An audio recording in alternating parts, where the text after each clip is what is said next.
Vladimir Kramnik against Magnus Carlsen, the clash of the world champion and world number 1 Carlsen against ex-world champion and world number 2 Vladimir Kramnik. My name is Huschenbeth and I'm looking forward to analyze this game for you, which was played in the 7th round of the Norway Chess Tournament 2017. So, are you ready? Let's bring it on! Kramnik, with the white pieces, start out with 1e4, and Carlsen, as he usually does, replies with e5, and we see the very popular opening these days, the Italian. So let's go through this, and the first deviation from the main lines happened right here. Bishop b3 has been played over 1,000 times, and the bishop oftentimes can go to c2, and the main point of bishop b3 is to avoid any knight a5 ideas trying to take the bishop, because you want to keep that valuable bishop. But Kramnik plays rook e1. Knight a5 is not an issue right here because white can respond with the move b4. And now Costa played bishop a7. Now knight a5 is a threat, because then you can't fork the bishop and the knight on a5 anymore by playing b4. So now Kramnik plays a4. So you see it's a different approach here, not bringing the bishop back to b3, but rather now playing a4. So after knight a5 he's able to answer this by playing bishop a2. And this variation hasn't been played as much, but a lot of the top players, actually Carlsen included, have played themselves with white already, and Kramnik also has played it a number of times, so this was certainly no surprise to Carlsen. Here we see knight e7, which is a very common maneuver to bring the knight over to the king side. g6 is usually the best spot for the knight. There it supports the pawn on e5, as well as in some lines the knight can go to f4, or maybe the other knight can come via h5 to f4. And by not having it on c6 anymore, black can, as we'll see in the game, play c6 and also think about some advances in the center. Now knight bd2, c6, and this is quite curious. This position was on the board in the World Championship tiebreak between Carlsen and Kayakin last year in New York, and Carlsen with the white pieces played bishop to f1, was very close to winning that game, but in the end Kayakin defended and hold a draw. And here Kramnik played bishop d3, and this is the moment where Carlsen was out of his preparation. Obviously he knew bishop f1, he played himself, but bishop d3 was new to him, and here for the first time he took a longer think. And he played the move rook e8. There's only been one game so far in this position, which went e takes d4, which is quite possible. But I think games in the future will look at this move, or will have this move, knight h5, and bring the knight to f4. And to me it seems like the most aggressive option. Let's say bishop c2 as it happened in the game, knight h4, knight h to f4, excuse me, knight f1. And now black can maybe take on d4 and play d5. And the knight on f4 is quite annoying, and also sometimes a sacrifice in the air with bishop takes h3. So this was an interesting alternative to what Carlsen did. He played rook e8, now bishop c2, improving the position of the bishop, getting out of the way, just in case black plays with d5. Now h6, a useful move to take the g5 square away from the white pieces, knight f1. And interestingly, by move transposition, we have reached the game Anand against Aronian from St. Louis 2016, the Sinquefield Cup. And there, Aronian played d5. Carlsen didn't do that, and I know why. Because here, black will just defend for the rest of the game. Because in this ensuing endgame, white will have some pressure. Anand played knight g3 here, but could take this pawn right away, but that would allow rook d1. But it seems, and probably this is what Kramnik prepared here as well, that bishop e3 gives white a slight edge and he can press and he doesn't risk anything.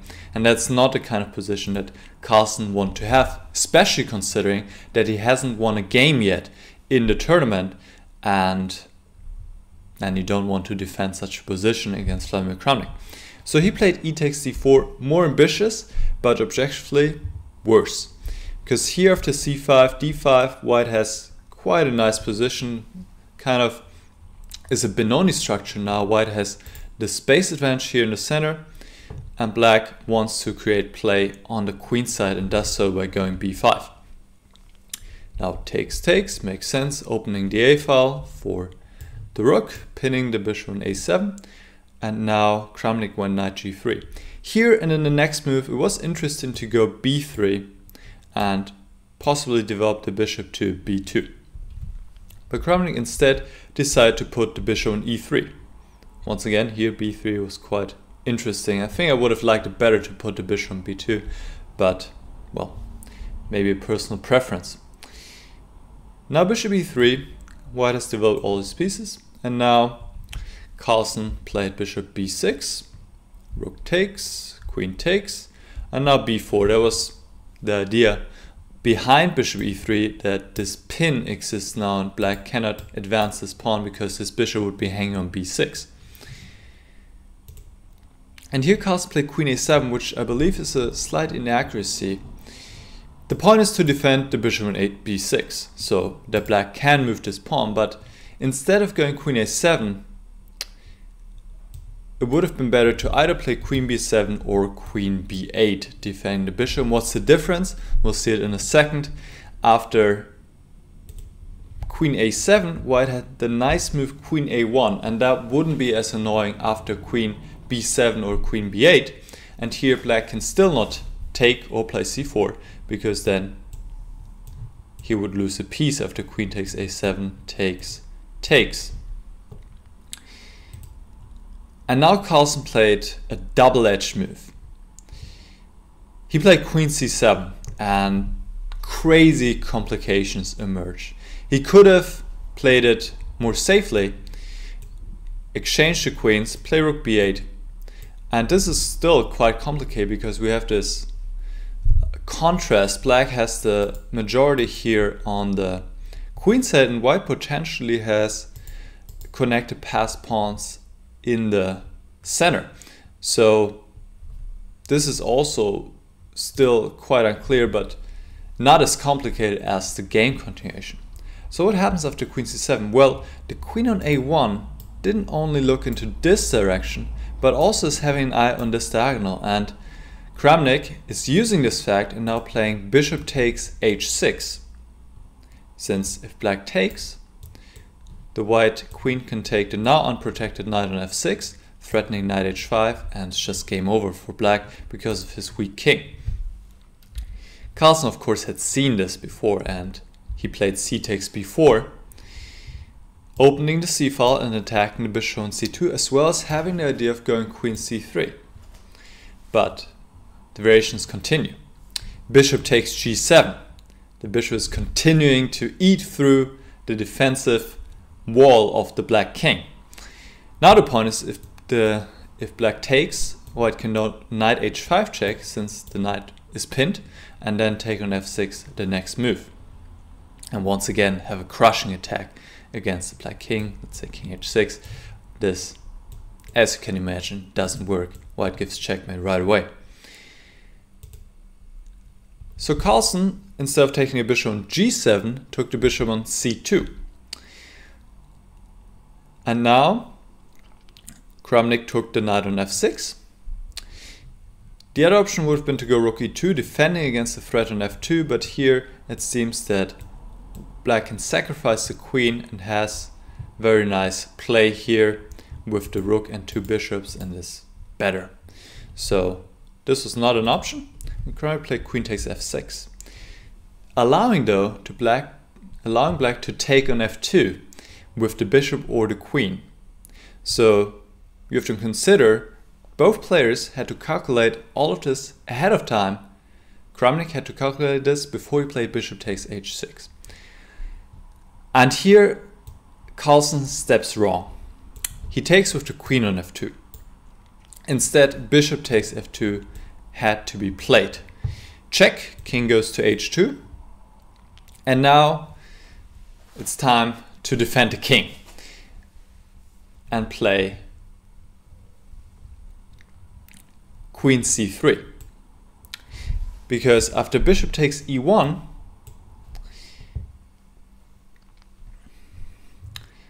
white can go bishop h6, threatening mate on g7. And, well, the problem is that whenever black plays any move to c3, queen or bishop, doesn't matter in which constellation, white will go e5, blocking the long diagonal, and black can't stop the checkmate anymore. If you take with the queen, obviously you're stopping it, but then white takes with the knight, and then, oops, then, my mouse is acting up, then there will be the checkmate on g7 next move. Or one move later after bishop takes, king takes. So this doesn't work, so black has to go queen c3 right away. And now e5 wouldn't be a big problem, it's not fast enough.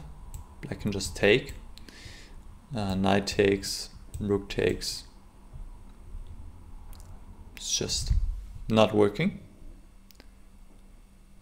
Also after knight takes, excuse me, the knight is hanging on g3.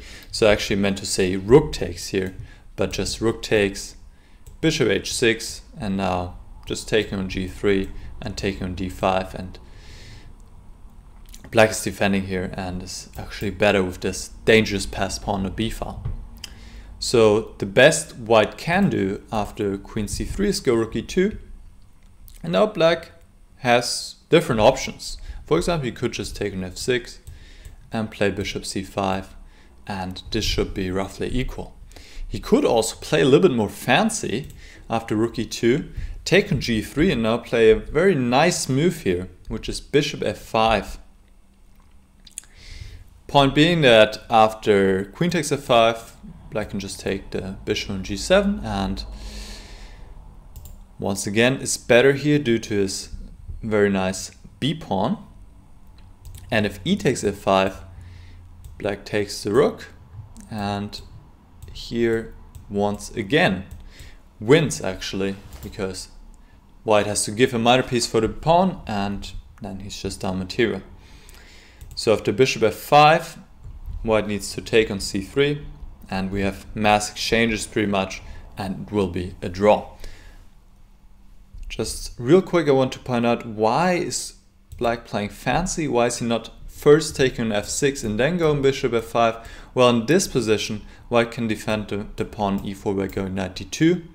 In the position with the queen still on the board, that is not possible because the knight is pinned, and actually white doesn't have a good way to defend the pawn e4. Back to the game. Carlsen went queen takes f2. That also first looks very attractive. King h2, and now bishop d8 to push this queen away from the strong square on f6, because white was threatening bishop h6 once again. But now queen takes d6, picking up another pawn and attacking the bishop on d7. So if black takes on g7, white just takes on d7 and continues his attack as well, and black is in a hopeless position.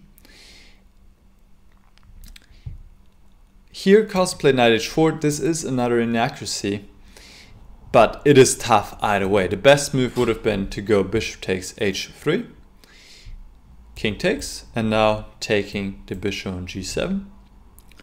But still, the black king is just much weaker than the white king, and it will be a struggle here for black to defend this position. You can see how passive black is, and yes, sometimes there might be some counterplay with this pawn, but to be honest, in a practical game I cannot see a human defend this really. The knight on f5 is so strong, the king is weak, maybe I can get the rook to the h file, the white pieces are active. It looks really, really bad. But it looks even worse after knight h4. and just works out beautifully for white. Okay, black's threatening checkmate, so we have to eliminate this knight. Bishop takes, and this looks, at first sight, this looks great for black. Now we have a lot of pieces hanging, the rook on e1 as well as the bishop on g7, and if the rook moves, black can just exchange everything and is up a piece. But Kramnik had foreseen all of this, and he has this very important move, knight to h5. And black doesn't have the time to take on e1 because, as so often, his king is too weak. Queen h6, threatening queen h8 checkmate. And after f6, bishop takes f6. There is no way to save this position. Bishop takes queen g6 check, and checkmate is coming. So Carlsen played bishop takes h3. Now threatening checkmate on g2, and if king takes, then after queen takes e1, black's on top once again. But white has another only move, and that is rook g1, defending against a checkmate and saving his rook, obviously. Now threatening king takes h3 of his own, as well as, of course, having once again this even stronger threat of queen h6. So white kind of turned the tables. First was black having 2 attacks, but white defending against both, and now threatening 2 things himself.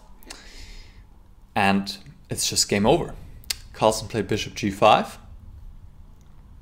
Now, this is again defending against both threats, actually, because if king takes h3, there's checkmate, and obviously the bishop is covering h6, but Kramnik continues to play accurately, plays bishop to f6, threatening the bishop on g5, and obviously black cannot take because of the knight takes f6 or queen takes f6.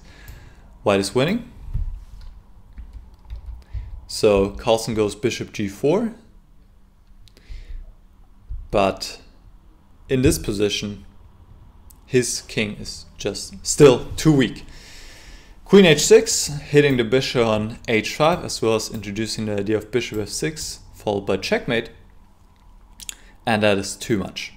Carlsen played rook takes e4. If bishop g6, that defends against bishop f6, defends against queen takes h5, but there's another idea in a position for white, and that is just to push the d pawn forward, and d7 is coming, and black cannot stop both threats, d7 as well as bishop f6. If queen d4 now, white can still go d7, queen takes d7, bishop f6, and queen d6 check doesn't help because of e5, and game over. So instead Carlsen tried rook takes e4, but this is giving the bishop on h5. By the way, important point, not go bishop f6, be careful, because after rook h4 it's actually black who's checkmating first. But white picks up the bishop, and now there's nothing black can do really. He's down a piece. The attack is actually still continuing. Queen h6, b3. The only hope for black to get some counterplay with his pawn, but it is too slow. Bishop f6, threatening checkmate, forcing the queen exchange, and now Kramnik finishes it off by going d6, and now playing the rook behind the pawn, rook d1, and black cannot stop the d6 pawn. King f8 is just too slow, since the pawn is protected by the rook, and Carlsen played rook h6 check, but it's just a spy check. The king goes to g1, and here Carlsen resigned. Of course, he can give the rook for the pawn, but after b2, white just retreats to d1, picks up this pawn, picks up the other pawn, and that's all she wrote. So Kramnik beats Magnus Carlsen in a convincing fashion, and one has to say, Kramnik, even though being 20 years older, if I'm not mistaken, almost 20 years older, outcalculated the world champion in this game and just found his way through the complications, and very precise calculation there by Kramnik going into this was not an easy choice. You have to consider, he had to kind of foresee this all after bishop takes h6, or maybe also follow his intuition. And Carlsen, he was ambitious. He tried to complicate matters as much as possible to get his first win in this tournament, but he came up against a very well prepared in the sense of, well, also opening, but in terms of being in shape, being up to the task, Vladimir Kramnik. And in the end, Kramnik took away this win.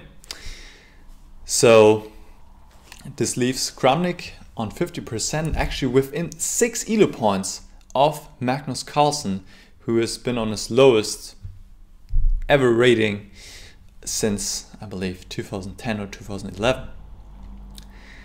Alright, I hope you guys enjoyed this analysis. If you did, hit that subscribe button so you get notified for future videos of mine. And then I'll talk to you very soon. Bye bye.